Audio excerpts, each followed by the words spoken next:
Welcome back to the biggest magazine show on the continent. And remember earlier I asked you a very interesting trivia question. I wanted to know how many African Footballer of the Year awards did George Weah win? SC, do you know the answer to that? Yeah, I have that answer to that. The answer to that question would be George Weah won the African Footballer of the Year 3 times and is considered one of the greatest strikers to ever touch the soil in Africa. Yes, one of 2 Africans to have won the Ballon d'Or. Yes, that's right. I'm claiming Ousmane Dembele as an African. His father's from Mali, his mother I'm not is going to let you finish Mauritanian, Senegalese descent. His wife is from Morocco. He's African, guys. I'm not going to let you finish it. He's French, by the way. All right, now let's get into the Champions League, though. Yes, sir. Because you disagree with me on that. Hopefully you don't disagree with me on the Confederation Cup, rather. I said the Champions League, the Confederation Cup. Asante Kotoko, one of the best games we've ever seen in these qualifiers.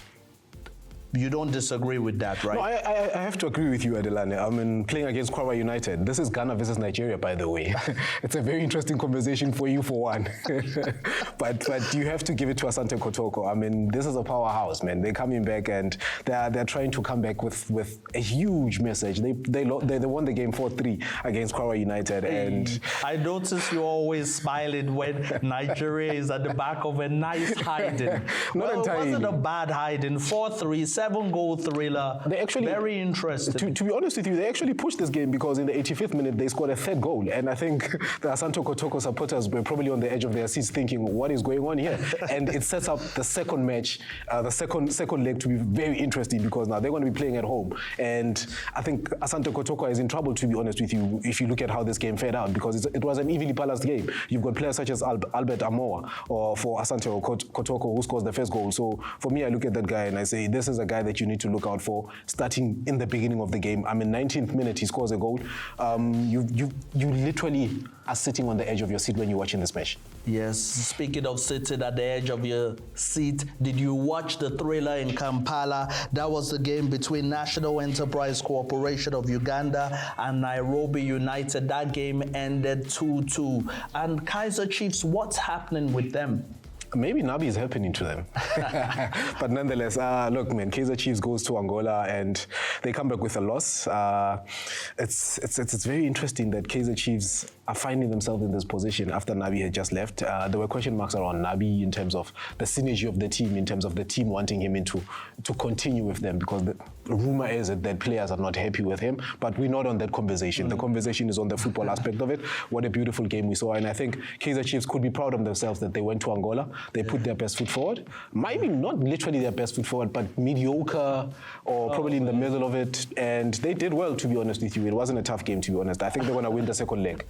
SC, honestly, I was thinking they had the inside scoop on what is happening between Nabi and Kaizer Chiefs, who were getting excited, but he switched it up. Anyway, SC, I have to give you my diamonds today, and it's coming from the Ballon d'Or. Amazing. Our 3 nominees from the Ballon d'Or, because the one Cyril Girassi came 21st in the world. I'm not sure I agree with that.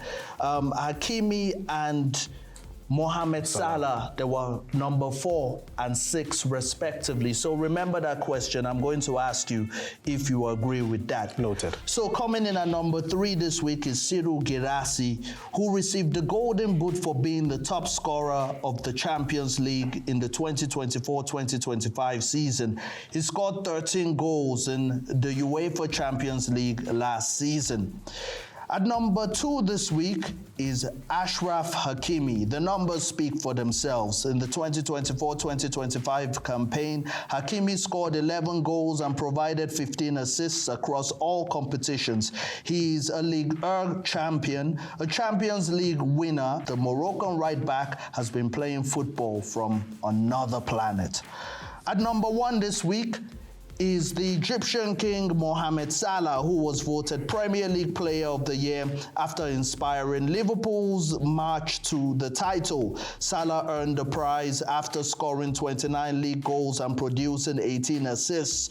The Egyptian king has never finished higher than 5th in Ballon d'Or voting, but his consistency at the top level deserves shiny accolades. Now, what does Mohamed Salah have to do? What does he have to do to win this Ballon d'Or? Does he have to get Brazilian citizenship and be Saladinho to win it?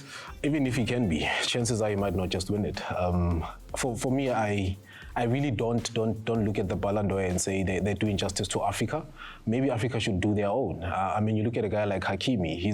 If you look at his numbers are just spiraling out of control. It shows that it's a player that's just proving us wrong in terms of play, in terms of he's challenging the European guys to say, you know what, I am twice as great as you. You know, for me, I think he was cheated. I think he should have won this thing.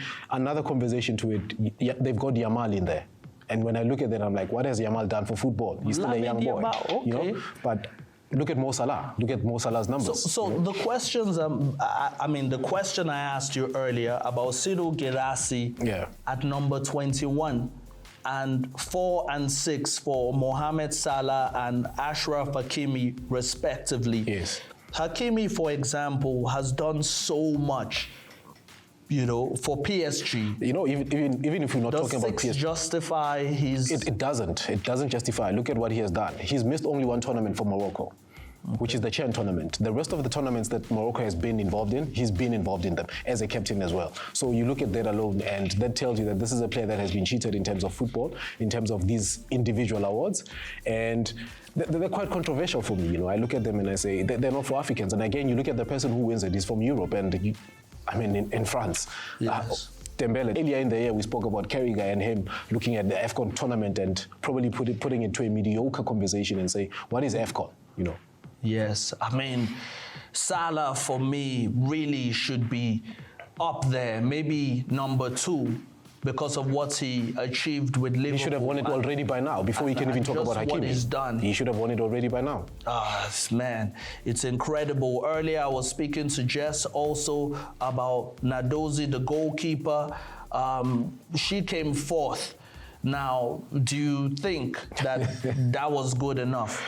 Adelani, it seems as if like all the players that are coming from Africa or are African are not good enough to win these awards, you know? And for me to sit here and try to post about it, that our players are nominated, are shortlisted in these conversations, it's quite a bore, to be honest with you, because now when I look at that and ask myself a question, I said to you, Mo Salah should have won this thing long ago. Look at the records he's breaking in the English Premier League. Yes. You know, so...